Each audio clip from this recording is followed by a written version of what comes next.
This animation will explain the basic principle of AR-15 style rifles, such as the M16.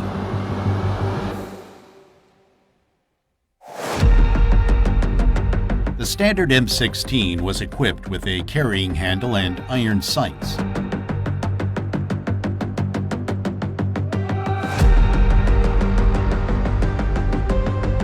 The rear and the front sight could be adjusted with a cartridge to zero the rifle. A low-light level sight system for the M16 was also available. It featured a rear sight with a larger aperture of 7mm and a front sight with radioactive tritium for visible light at night. Newer versions have been equipped with a low-light level system and an elevation knob for better targeting.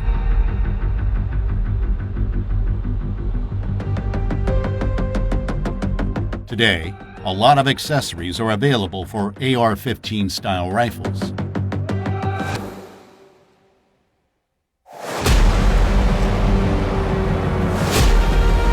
Fluted barrels save weight and dissipate heat easily.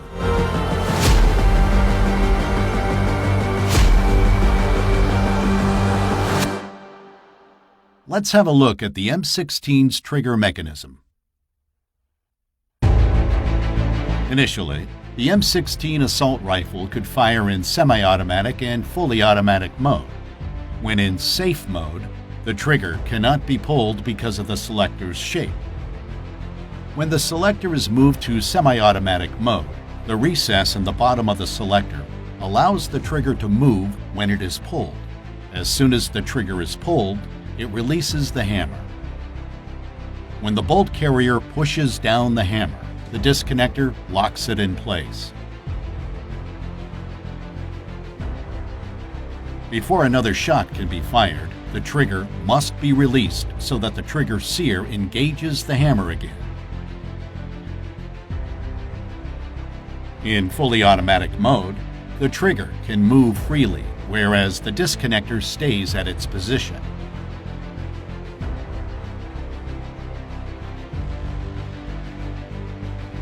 The selector has a recess for the auto sear. The auto sear catches the hammer when the bolt carrier moves backwards.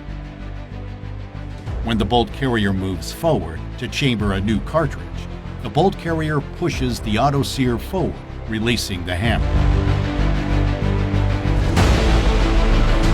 Now, let's have a look at the bolt carrier. The bolt carrier houses the bolt that has several locking lugs, which are also called bolt lugs, and a cam pin. When the hammer strikes the firing pin is pushed forward. The firing pin hits the bottom of the cartridge, which consists of the case, the propellant, the bullet, and the primer. The case of the cartridge is filled with the propellant. At the bottom of the case is the primer. The primer holds the priming mixture. When the rifle's firing pin strikes the primer cap, the priming mixture explodes, resulting in the ignition of the propellant.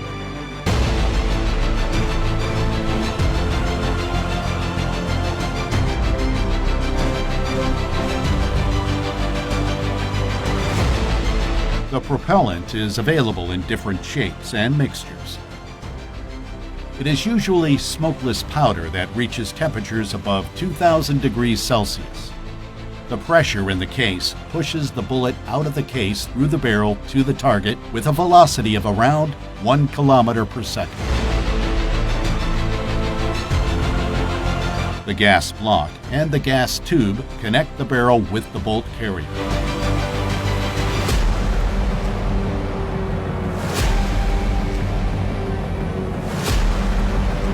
Pressure provided by the propellant is transmitted to the bolt carrier. Consequently, it is pushed back.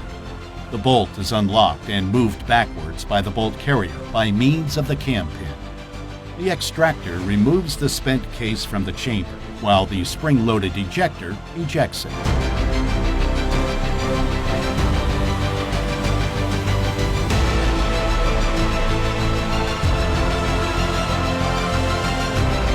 buffer spring is compressed and ready to release the stored energy. Consequently, it will push the bolt carrier back to its initial position. The bolt chambers a new cartridge.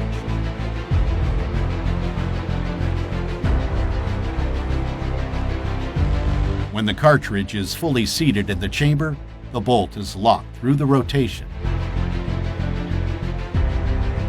Let's see it again from another perspective.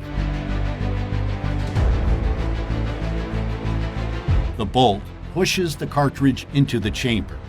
When the bolt cannot move any further, the bolt carrier rotates the bolt through the cam pin.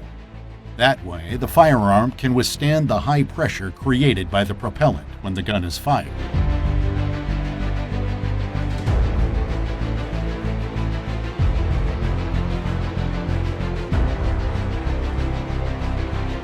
Let's see again the locking mechanism. In fully automatic mode, the rifle would release the hammer and fire. Because many soldiers would fire in fully automatic mode and waste ammunition, the burst mode was introduced. When the trigger is pulled, only 3 rounds are fired. This is possible through a spring clutch. The diameter of the spring clutch gets smaller or larger according to the direction of the force. So, when the trigger is pulled, the hammer strikes the firing pin.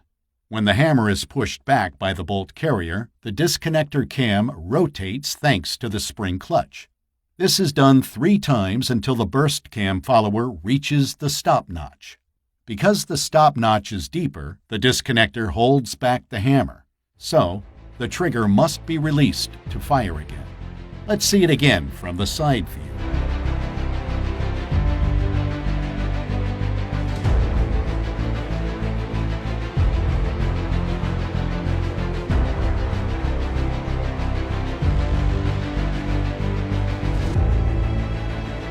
The civilian AR-15 can only fire in semi-automatic mode.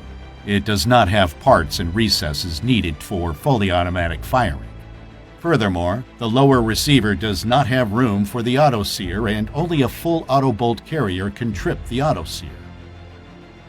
The M16 and other AR-15 style rifles usually use direct impingement to cycle the action. So, when the bolt carrier moves backwards, residue can enter the upper receiver and other parts. This gunshot residue can become a big problem when the rifle is not cleaned regularly. Let's have a look at the upper receiver.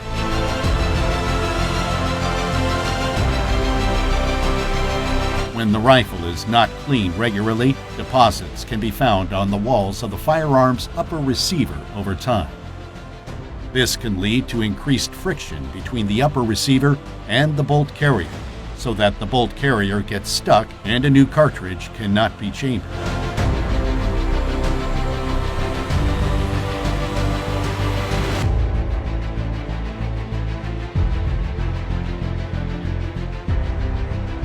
Here, the forward assist can help. Pushing the forward assist plunger will move the bolt carrier forward, thanks to the notches. This can be done until the bolt is locked and the rifle is ready to fire.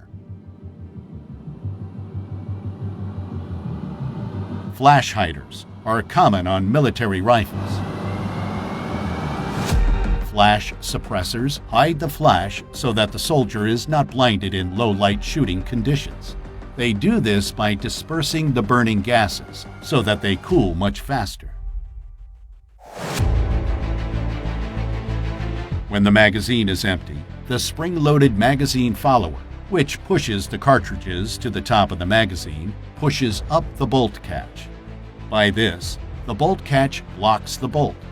The operator can change the magazine by pressing the magazine catch.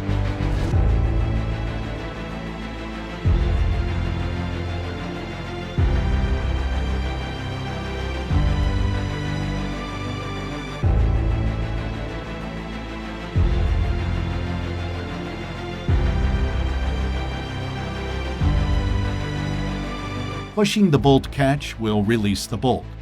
The firearm is ready to fire. Manually charging the gun is also possible. The charging handle allows the operator to move the bolt carrier to the rear. Releasing it will chamber a new cartridge.